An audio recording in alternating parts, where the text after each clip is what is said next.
friends, welcome again to my channel where we discuss the science behind this world of medicine. So today we are going to discuss or understand the types of headaches. The reason why we are doing this is to know that headache may not be just a simple occurrence. It may be an indication of your underlying disease, or it may be an indication for something serious. So headache, as they say it, is the one of the most common reasons why people report to medical facility or for medical treatment. Headache is nothing but pain in the area of the head. Any pain in some or all of the region of the head is called as a headache. Now, when we define headache, we partition headache into two broad headings. Firstly, primary headache, and second is secondary headache. Primary headache is one wherein headache is your disease, headache is your disorder. Headache is something that is the underlying disease or a problem condition. This is called as a primary headache. It can be classified as, or the headers under primary headache or the types of primary headaches are tension type headache, migraine, which you're all aware of, exertional headache, and cluster headache. These are the four types of primary headache wherein headache is the primary or the disease or the disorder. The secondary headache is wherein the headache is secondary, is an after effect of some other disease or disorder or some other condition in your body. It happens after some other condition or because of something else the headache occurs.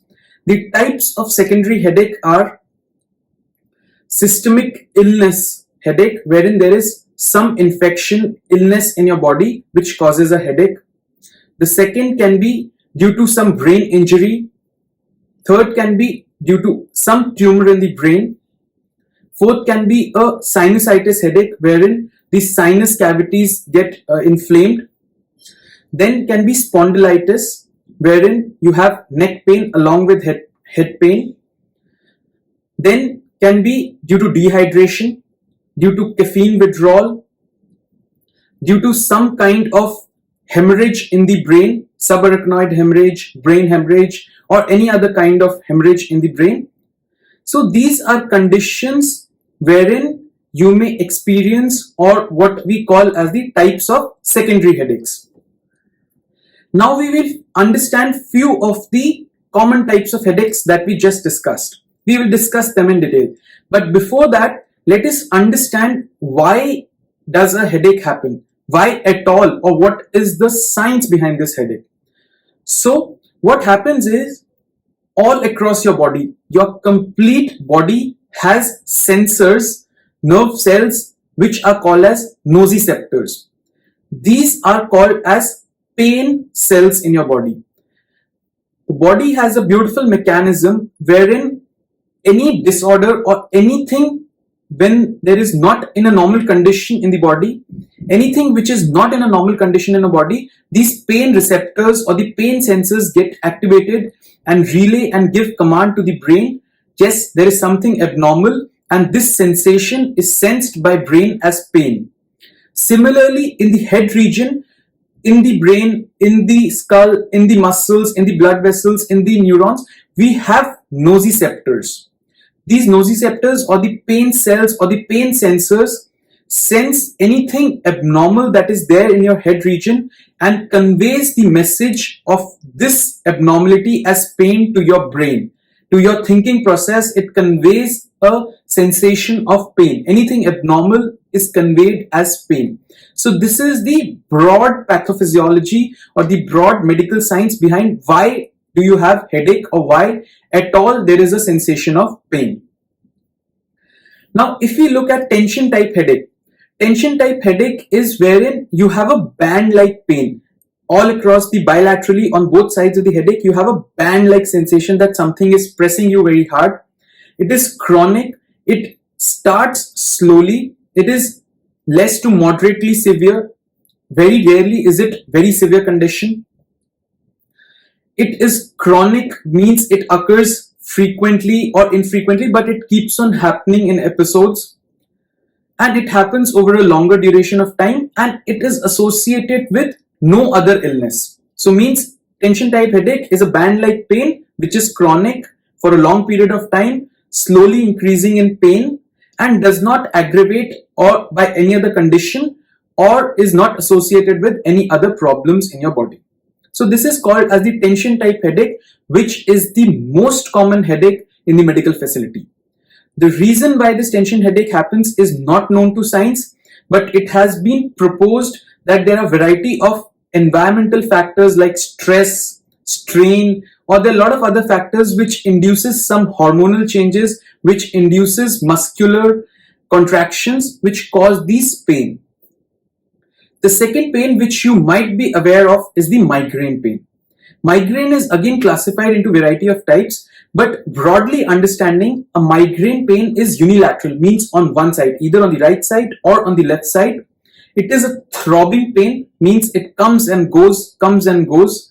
It lasts for 4 to 72 hours at a stretch, and it repeats itself episodically. It aggravates by movement and is generally a very moderate to severe kind of pain. So when you move, the migraine pain increases, and it is moderate to severe in a lot of cases. Along with this, the migraine is also associated or may be associated with what we call as aura of photophobia, which is fear of light, or phonophobia, which is fear of sound, and it may also be associated with nausea, feeling of vomiting, or the actual vomiting.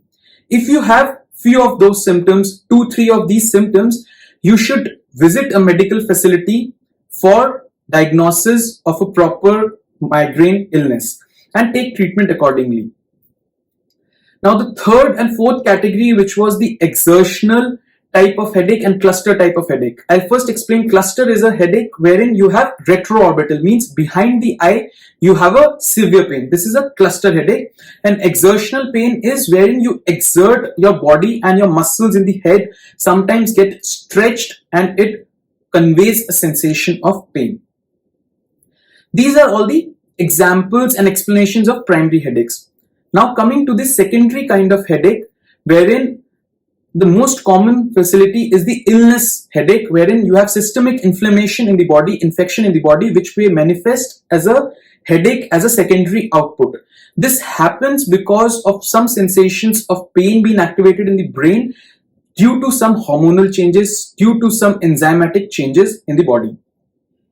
Then you have a sinusitis pain. A sinusitis pain is wherein you have empty cavities behind your cheekbones, behind your skull. Over here you have empty cavities. When you have sinusitis or long-standing cold, rhinitis, what happens is there is mucus accumulating in these empty spaces.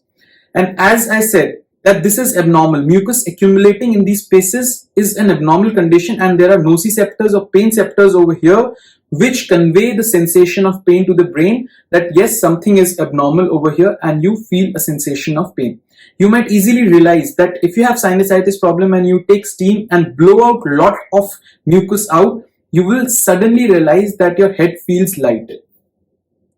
The second is dehydration. Obviously, dehydration causes lack of water, lack of blood flow to brain, and it conveys to the brain as a sort of headache. Then you may have head injury. It is easy to understand head injury may cause a brain, may cause the headache. Then there is brain tumor, which presses on some important structure of the brain, which may cause a headache. So these are few conditions where you have a secondary kind of headache, or there is some illness in the body which causes a headache.